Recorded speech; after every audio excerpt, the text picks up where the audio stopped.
12시에 많은 참여 바랍니다. JYP 엔터를 가지고 계시거든요. 박진영, 예. 네, 박진영 씨의 네. JYP 엔터. 매수가는 75,500원.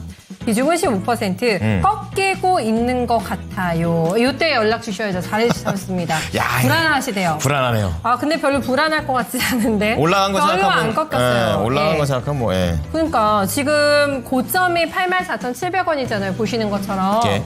거기 대비 6% 정도 눌림목이 살짝 발생이 됐는데 계속 쭉쭉쭉 가실 거라고 그 시나리오를 생각하셨으면 이거 왜 이러지 왜 이러지 네. 하실만 하긴 한데 추세 이상이 있는 건지 없는 건지만 확인해 드리면 될 것 같아요. 그렇죠. 그렇죠. 일단 여유 있게 수익권이시기 때문에요. 전문가님.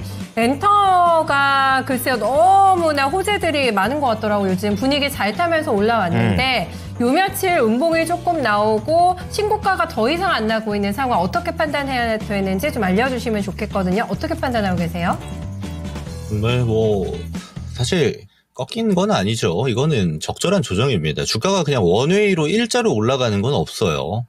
그 좋다는 지금 조선주들도 올라갔다 내려갔다 하는데 당연한 거죠. 그래서 이런 거를 만약에 불안하다 하면 완전 단기 매매하셔야 되는데 그게 더 불안하실 거예요.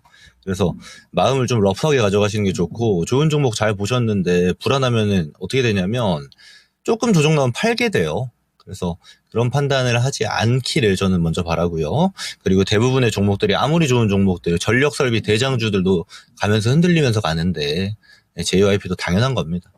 그러면 얘가 지금 비싸냐, 너무 많이 올라가냐 그런 거 아니죠. 실제로 JYP 엔터는 내려온 폭 보면요. 가야 될 자리가 엄청 많습니다. 그죠?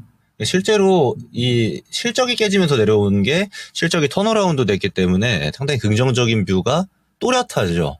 이게 어떤 얘기냐면 예를 들어서 키워드로 움직이는 종목들이 있어요. 로봇주라든지 실적 베이스가 아니고 AI 소프트웨어 관련주들 실적 베이스 아니죠. 그러니까 키워드와 모멘텀으로만 가는 종목들에 비해서 훨씬 안정적이다라는 겁니다. 엔터주가 특히 JYP가 기존에 10만 원 넘는 고가권을 가격을 누렸던 거는 다 실적 베이스였고요. 그 말인즉슨 다시 올라갈 수 있는 역량도 충분한 기업이다라는 겁니다. 특히나 지금 JYP 엔터가 작년 3분기 실적부터 먼저 턴어라운드 했죠. 다른 엔터주들에 비해서 먼저 턴어라운드가 됐는데 여기에는 중요한 키워드들 중에 하나가 소속 아티스트들의 퍼포먼스가 굉장히 좋다라는 거예요. 대표적으로 스트레이키즈라는 그룹이 이제 국내에서의 인지도보다는 이제 해외에서 인지도가 굉장히 좋기 때문에 해외 투어에서 벌어다 들이는 수익이 어마어마하죠. 그리고 이제 신규 그룹으로 보면 엠믹스라든지 데이식스 같은 그룹도 상당히 좋은 퍼포먼스를 내고 있고 우리가 잘 아는 트와이스라는 그룹도 나올 때마다 좋은 퍼포먼스 내고 있죠. 근데 이게 굉장히 지속적이다라는 겁니다. 특히나 2025년도 같은 경우는 대표 주자인 스트레이키즈 같은 경우 이제 해외 투어가 예정되어져 있죠. 투어에서 발생하는 수익이 사실 엔터주들은 어마어마해요.